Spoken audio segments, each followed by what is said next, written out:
আপনার কপাল কি খুব খারাপ মনে হয়? জীবনে অনেক চেষ্টা করেন, কিন্তু কিছুতেই সফলতা আসে না। আর্থিক কষ্ট, মানসিক চাপ, পরিবারের অশান্তি সব যেন একসাথে চলছে। আপনি যদি সত্যি পরিবর্তন চান, তাহলে আল্লাহর দুটি নাম গভীর রাতে জিকির করুন। এই ভিডিওতে আমরা এমন দুটি নাম জানাবো, যেগুলো আপনার জীবনের গতিপথ বদলে দিতে পারবে ইনশাল্লাহ।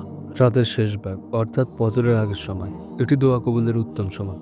রাসূল সাল্লাল্লাহু আলাইহি সাল্লাম বলেছেন, প্রতি রাতের যখন শেষ তৃতীয়াংশ অবশিষ্ট থাকে, তখন আল্লাহ তাআলা পৃথিবীর আকাশে অবতরণ করেন এবং বলেন, কে আছো? আমাকে ডাকো, আমি তোমার ডাকে সাড়া দেব। প্রথম নামটি হলো আল কাবির, সর্বোচ্চ মর্যাদার অধিকারী। এই নামের অর্থ যিনি বড়, যিনি মর্যাদাশীল, যিনি সকল কিছুর উপরে।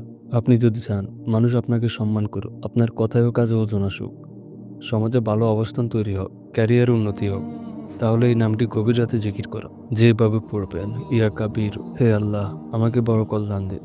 এই জিকিরটি দিনে একবার হলেও করুন। সেরা সময় রাতের শেষ ভাগ 100 বার করে জিকির করুন, তারপর দোয়া করুন নিজের ভবিষ্যতের জন্য। দ্বিতীয় যে নামটির কথা বলবো সেটি হলো আর রাজ্জাক, রিজিক প্রদানকারী। এই নামটি পড়লে আল্লাহ আপনার জন্য রিজিকের দরজা খুলে দেবেন।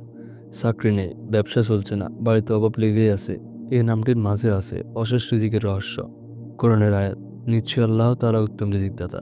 যেভাবে পড়বে, ইয়া রাজ্জাক, হে রিজিকদাতা, আমাকে প্রশস্ত হালাল রিজিক দিন। 100 বার পড়ার সময় চোখ বন্ধ করে নিজের প্রয়োজনের কথা বলুন আল্লাহকে। 2 রাকাত তাহাজ্জুদের নামাজ পড়ুন, তারপর সুবহানাল্লাহ, আলহামদুলিল্লাহ, আল্লাহু আকবার বলুন। এরপরে দুটি নাম, ইয়া কাবির ও ইয়া রাজ্জাক, জিকির করুন। প্রতিটি নাম 100 বার করে বলুন। প্রতিবার জিকিরের শেষে আল্লাহকে ডেকে নিজের জন্য দোয়া করুন। আপনি 7 দিন এই আমলটি করলে ফলাফল পাবেন। প্রিয় ভাই বোনেরা, দুনিয়ার দরজায় না গিয়ে আকাশের দরজায় করানোর আল্লাহর এই দুটি নাম জিকির করুন, ইয়া কাবির ও ইয়া রাজ্জাক। আপনার ভবিষ্যৎ বদলে দিবে আল্লাহ তাআলা।